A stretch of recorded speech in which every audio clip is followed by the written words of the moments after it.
दलित का मतलब यहाँ अनुसूचित जाति जनजाति से लगाया जाता है। और मेरा मुख्य मुद्दा दलित यह है कि वो कोई किसी भी जात धर्म का हो, जो दबा कुचला हो, जिसको न्याय न मिला हो, उसको मैं दलित बोलता हूँ। लोग हर स्तर से कुचलते हैं, उनके बच्चों के लिए मैं प्राथमिकता दिलवाऊंगा। नमस्कार, दमुक नायक में आप सभी का स्वागत है। मैं पूनम मसीह और चुनावी यात्रा शुरू हो चुकी है। 10 फरवरी के बाद पहले चरण का मतदान जो 10 फरवरी को हो चुकी है और इस वक्त तीसरे चरण में होने वाले मतदान के लिए आज़ाद समाज पार्टी के प्रत्याशी से हम बातचीत करेंगे। जलेसर से प्रत्याशी अशोक कुमार जी हमारे साथ, उनसे जानेंगे कि पहली बार जो पार्टी लड़ रही है कितना उत्साह है। सर बहुत बहुत स्वागत है दमुक नायक। जी नमस्कार। बहुत उत्साह है और चंद्रशेखर भाई को हम आगे बढ़ाने के लिए भरसक प्रयत्न कर रहे हैं और पूरे प्रदेश में हमारे जितने भी समर्थक और साथी हैं, जहाँ जहाँ हम लड़ रहे हैं चुनाव, जो बहुत उत्साह के साथ लड़ रहे हैं और हमको लोगों का आशीर्वाद भी मिल रहा है। पहली बार लड़ रहे हैं, समर्थन देगी क्या आपको जनता? बिल्कुल जनता समर्थन ही नहीं देगी। चंद्रशेखर आज़ाद के सिद्धांतों, गरीब और जिनके साथ अन्याय होता है उनसे लड़ने, उनका हक दिलाने के लिए जो इंसान सड़कों पर उतरता है उसको जन समर्थन नहीं मिलेगा। बहुत से लोग जन समर्थन दे रहे हैं उनको। क्या मुद्दे हैं पार्टी के जिस पे आप लोग चुनाव लड़ रहे हैं? क्योंकि हर पार्टी अलग अलग मुद्दों पे है। आजाद समाज पार्टी जो है पहली बार, हाँ। कौन सा मुद्दा, सबसे बड़ा मुद्दा नहीं, क्या है? सबसे बड़ा मुद्दा देखिए बेरोजगार का है। ये सरकार में कहीं हमने इतने लाख रोजगार दिया, लेकिन अगर रोजगार दिए होते तो सिर्फ 5 किलो अनाज एक थैले में लोगों को बांटते नहीं। रोजगार वो होता है जो स्वयं में निर्भर होता है। लेकिन सरकार कह रही है हमने 4.5 लाख राज्य में सिर्फ- और 2 करोड़ अरे भाई, केंद्र में दिए हैं। अरे मेरे भाई, मैं शासन में रहा हूँ, आप भी देख रही हैं। ये सिर्फ आंकड़े हैं, बाजीगरी कहते नहीं, जादूगरी आंकड़े। वास्तविक आंकड़े देखेंगी तो कुछ और ही निकलेंगे। कुछ और निकल रहा है। हाँ। तो आजाद समाज पार्टी युवाओं के लिए क्या करेगी? बिल्कुल, युवाओं के लिए उनको उनका हक दिलाएगी, उनको रोजगार दिलाएगी। जहाँ कहीं युवा है, युवा ही इस देश और प्रदेश का सबसे बड़ा जो है शक्ति दाता है। उनका जब तक हक नहीं दिलाया जाएगा तब तक आजाद समाज पार्टी चैन से नहीं बैठेगी। कैसे हक की बात करें युवाओं को? अरे भाई, युवाओं को सबसे बड़ा युवाओं का रोजगार है। उनको रोजगार मिलेगा, अपने पैरों पे खड़े होंगे। कितने युवा पैरों पर खड़े हैं जरा बताएं। आप भी पूछिए ना उन लोगों से, उनके प्रत्याशियों से कि ये अगर भाई दिवे रोजगार मिला होता, फिर मैं कह रहा हूँ अगर रोजगार मिला होता तो आप कहते हैं कि हमने 80 करोड़ जनता को हम जो अनाज उपलब्ध करा रहे हैं। अगर 80 करोड़ जनता को अनाज उपलब्ध करा रहे हो, अगर वो अपने पैरों पे खड़े होते और वो स्वयं आत्मनिर्भर होते, जैसा हमारे प्रधानमंत्री जी भी बोलते हैं, तो फिर भाई ये अनाज क्यों बांटा जा रहा है? इसका मतलब है आप तो उनको बेरोजगारी की ओर ही धकेल रहे हो। तो अनाज मतलब बेरोजगारी है। अरे बेरोजगारी पैदा ही कर रही है। बेरोजगारी। हाँ, मतलब स्थायी रोजगार मिलना चाहिए जो है युवाओं को। अच्छा, आपकी पार्टी जो है वो 85 और 15 की हमेशा बात कर रही है जी। क्या लग रहा है 15 वाले वोट करेंगे आपको? देखिए मेरी बात और सुनिए। 85 वाले भी जो है वो पहले से ही बटे हुए, तो क्या 85 अरे वाले भाई, भी आपको? अब हम न 15 की बात करते न 85 की बात करते। हम अपने सिद्धांत और नियमों पे चलते हैं। हमारी पार्टी का जो एजेंडा है, हम तो 100% की बात करते हैं। जो हमारे एजेंडे को स्वीकार करेगा, हमें वोट देगा। हम ये तो हम बांटना ही नहीं जानते किसी को, हम तो जोड़ना जानते हैं। ये लोग बांटने वाले हैं, अन्य पार्टियां बांटने वाली हैं। कभी कोई 85-15, कोई 15-85 करता है। हम तो 100 की बात कर रहे हैं। पूरे 100 की बात जी, करें। हमें तो सबका सहयोग हम तो चाहते हैं। सबका सहयोग। बिल्कुल। पूरे 100 के 100 लोगों से जी चाहे बिल्कुल, 100 के 100 में हम सहयोग चाहते हैं। आगे आए और आपको वोट करें। बिल्कुल वोट करें पूरा समर्थन। जी। और अब हमारे मंत्री जी बताएंगे पूरी बात जो है। ये भीम आर्मी जो है सामाजिक मुद्दों पे लड़ रही है। उनका हमेशा हाँ। से भीम आर्मी को जो लोग जानते हैं उनका जी। कहना है कि भीम आर्मी शुरू से सामाजिक मुद्दों पे ही काम करे। बिल्कुल, को देखा बिल्कुल, जाए वो बिल्कुल, हमेशा बिल्कुल। सामाजिक मुद्दों में सबसे आगे नजर आते हैं आज। जी। लेकिन इसके अलावा भी यूपी में तो बाकी पार्टियां भी हैं जो लोहिया के विचारों पे, बाबा साहेब के विचारों पे बात करती, काशीराम जी के विचारों पे बात हाँ, करती है। हाँ। तो कहीं ना कहीं कॉन्फ्लिक्ट नहीं नजर आ रहा कि ये conflict कैसे तो कर नहीं रहा है? हो आप एक चीज मुझे बताइए। अब मैं ये आपसे कह रहा हूँ, बाबा साहब के विचार या मानवर काशीराम के विचारों को लेके तो हमारे चंद्रशेखर भाई चल रहे हैं। ये बताइए, अगर मानवर काशीराम के विचारों को लेके अगर आप किसी पार्टी की बात करती हैं तो फिर कौन सी पार्टी चल रही है? सिर्फ ये वोट मांगने का एक तरीका है। कि कोई लोहिया का नाम लेता है, कोई मानवर काशीराम जी का नाम लेता है, कोई बाबा साहब का नाम लेता है। जरा मुझे बताइए कौन सिद्धांतों पर चल रहा है? अकेले सिद्धांतों पर चलने वाली हमारी पार्टी आजाद समाज पार्टी काशीराम है आपकी पार्टी जो है वो जी। इनके असली उन्हीं के मुद्दों सिद्धांतों को लेके चल रही है, उन्हीं के नियमों को लेके चल रही है। चलिए, आपने वोट बैंक की बात की है, तो बसपा का जो वोट जो है वो पूरा दलित वोट बैंक जो है वो बसपा का है। आज आपकी पार्टी आने से कितना अंतर आएगा बसपा? देखिए, एक चीज मैं आपको बता दूं, एक तो दलितों की परिभाषा ही बड़ी विचित्र कर दी गई है।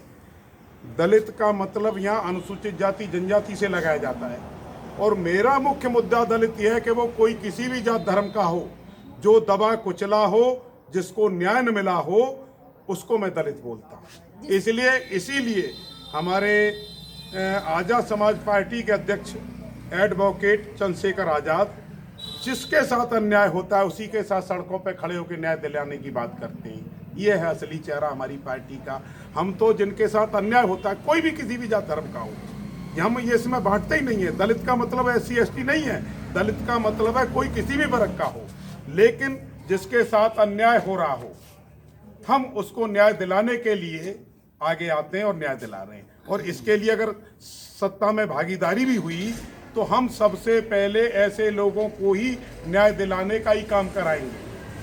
जलेसर से आप प्रत्याशी हैं जी, जीत कर आते हैं जी। सबसे पहले क्या कार्य करके दीजिएगा? अरे भाई, जब मैं जीत के आता हूं तो जो जनता मुझे जिताएगी, उस जनता में जाता हूं तो लोग मुझे कहते हैं यहाँ रोडों की स्थिति खराब है, यहाँ पानी की व्यवस्था नहीं है, पानी बहुत खराब है, कोई भी विधायक आता नहीं है, मिलता नहीं है, वोट लेने आ जाता है, लेकिन इसके बाद उसका हम चेहरा नहीं देखते हैं।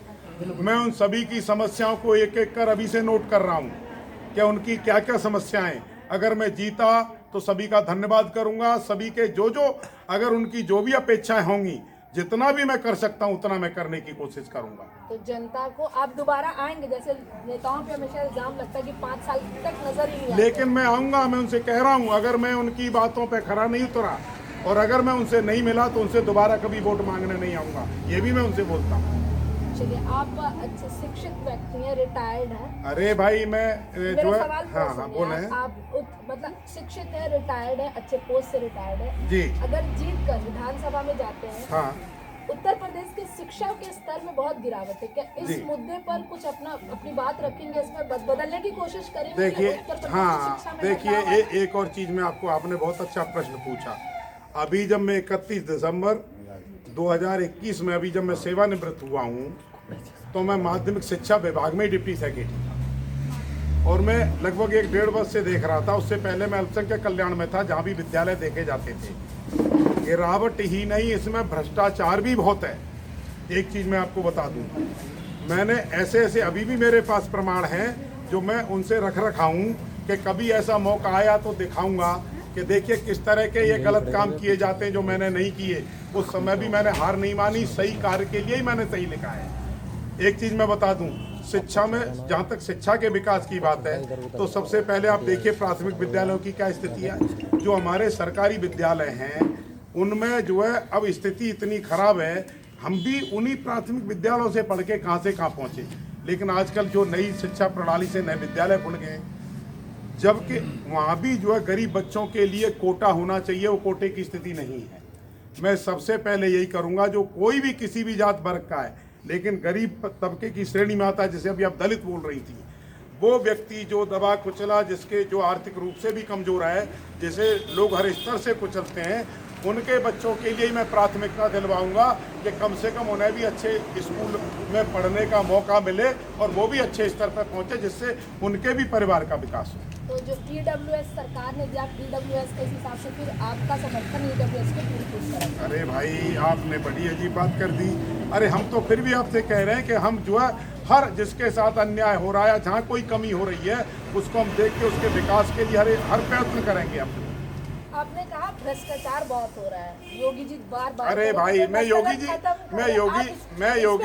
अरे मेरे भाई, मैं योगी जी की ही बात नहीं कर रहा हूँ। मैं तो 26 वर्षों से शासन में ही रहा। मैं तो हर सरकार में कह रहा हूँ कि मेरे सामने जो चीज़ आई है मैंने देखा है, कहीं सही भी होता है, कहीं गलत भी होता है, लेकिन बहुत सी ऐसी चीज़ें कि जो उच्च स्तर पर पहुँच भी नहीं पाती हैं। हो सकता है योगी जी के सामने वो चीज़ें नहीं पहुँची हैं, मैं ये नहीं कह रहा हूँ कि योगी जी भ्रष्टाचार कर रहे हैं, मैं ये नहीं कह रहा हूँ, हो सकता है उन तक नहीं पहुंची है, लेकिन मैंने जो देखा है उसमें बहुत कुछ गड़बड़ है, इसीलिए बहुत कुछ गड़बड़ है। आज आपको एक उदाहरण भी दे रहा हूँ छोटा सा, कि जब मैं अभी इससे पहले जो है मैं सहकारिता विभाग में था, एक लखीमपुर खीरी का मामला था, अभी मंत्री जी के बेटे जो जेल में हैं उनके ही कुछ कारिंदे थे टैनी साहब के, जो धान खरीदा जाता, धान खरीद में बड़ी गड़बड़ी हुई और जांच जब आई तो मैंने उस जांच का परीक्षण खुद किया, मैंने 8-10 पेज खुद अपने हाथों से टाइप करा के लिखाया, उस गड़बड़ी को उजागर किया। और इसके बाद में हमारा जो है एक प्रमुख सचिव 1 महीने से अधिक पत्रावली रखे रहा, अब पता नहीं वो क्या करता रहा, मुझे नहीं मालूम है, लेकिन 1 महीने 1 माह 4 दिन बाद उसने मुझे बुला के कहा कि आप बहुत ईमानदारी से लिखते हैं, लेकिन इस थोड़ी सी इस नोटिंग को चेंज कर दीजिए, इसमें कुछ परिवर्तन करना है। मैंने कहा मैं एक शब्द भी चेंज नहीं करूंगा, जो मैंने लिखा है अपने हिसाब से सही लिखा है, आपको जो करना है करिए। इसके बाद वो नोटिंग चेंज नहीं हुई, उन्होंने दोषियों को बचाने का भरसक प्रयास किया, लेकिन इसके बावजूद भी मेरी नोटिंग पे 15 अधिकारी कर्मचारी निलंबित हुए जिन्होंने भ्रष्टाचार किया। अच्छा, सरकार जितनी भी पार्टियां, बड़ी पार्टियां सब फ्री की बात कर रही है, क्या आपको लग रहा है कि फ्री वाली जो चीजें हैं वो कैसे, मतलब सही है या मतलब गलत फ्री, है? आप मुझे, सिलेंडर फ्री की अरे बात भाई कर मेरी रही है। बात सुन लीजिए, कोई विद्युत फ्री की बात कर रहा है, कोई सिलेंडर फ्री की बात कर रहा जी। है। आप जरा ये देखिए कि जो सरकार में आने वाले व्यक्ति हैं, क्या वो पैसा उनकी जेब में रखा है क्या? उस पैसे को तो जनता से ही वसूला जाता है, जनता ही को बेवकूफ बनाया जाता है। अरे वो पैसा तो आप ही हमसे ही लिया जाएगा। अगर मान लो विद्युत कोई फ्री दे रहा है, उसकी पूर्ति कहाँ से करेंगे वो? उसकी पूर्ति कहाँ से होगी? अरे उसकी पूर्ति भी जनता पे कहीं ना कहीं से निकाली जाएगी। इधर आप सिलेंडर फ्री कर रहे हो, विद्युत फ्री कर रहे हो, उधर पेट्रोल पे 5 रुपए बढ़ा देना, डीजल पे 5 रुपए बढ़वा देना, आपके टैक्स में वो आ जाएगा पैसा, हाँ ना? तो भाई अजीब स्थिति है। तो ये थे हमारे शांत अशोक कुमार जी, जो हमें बता रहे थे कि भले ही फ्री की बात की जा रही है, लेकिन वो कहीं ना कहीं से जनता से ही वसूल की जानी है।